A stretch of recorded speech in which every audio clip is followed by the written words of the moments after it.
So our next method we're talking about is dynamic effort training. So dynamic effort is a method that is geared at improving rate of force development. So when we think about training, we think about the force velocity curve, we think about the force component as well as the velocity component of that curve. And when we think about dynamic effort training, where we're focused more on bar velocity, this is going to be working the velocity portion of that curve, whereas our max effort training is going to work the force component. So that alone right there is going to give you a nice balance within your programming and keep things a little bit more diverse in the sense that we're not just lifting heavy or building to a repetition max on a bilateral lift. We're working on more a speed component.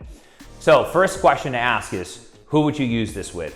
Well, number one, it's got to be someone with a higher training age. They need to have good motor patterns, they need to know how to move, and they can't be just learning how to train. If they're learning how to train, trying to add speed or bar velocity to the equation could throw them off, and it could allow them to ingrain poor motor patterns. So that's number one. Number two, if someone's looking to get stronger, speed is going to be a component of that, okay?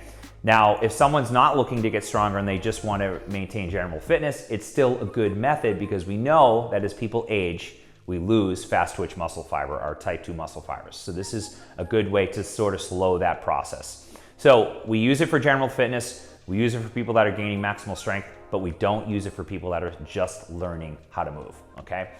Last thing is in terms of how we're delivering it, we're going to use more sets, lower repetitions, and ideally we would use accommodating base resistance, that is bands or chains, because accommodating resistance allows us to not have tension through full range, as opposed to just adding weight to the bar.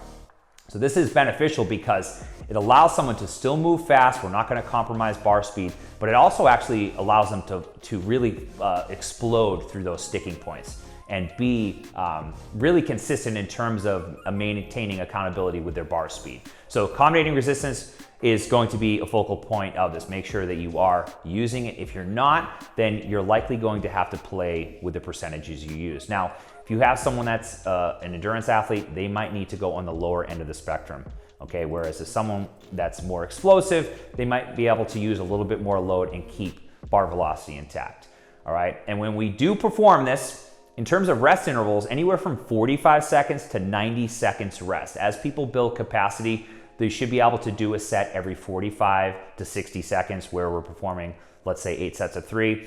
But as someone is just getting used to this, they might need a little bit more time. So it's okay to keep those rest intervals a little bit longer.